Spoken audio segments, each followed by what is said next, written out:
abantu bari gukora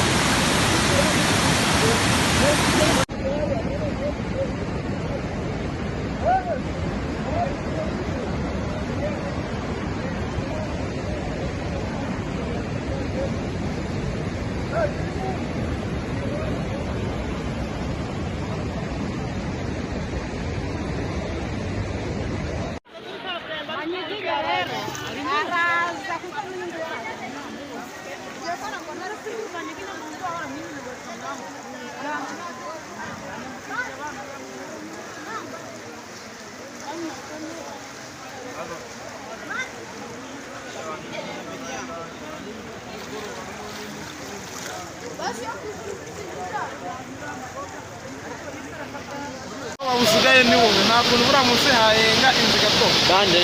bameze nibishoboka inzu munsi ntago yayenga oya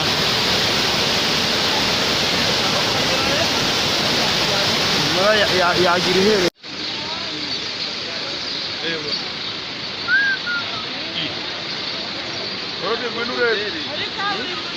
ese hano go mu ndebe ibintu byakaze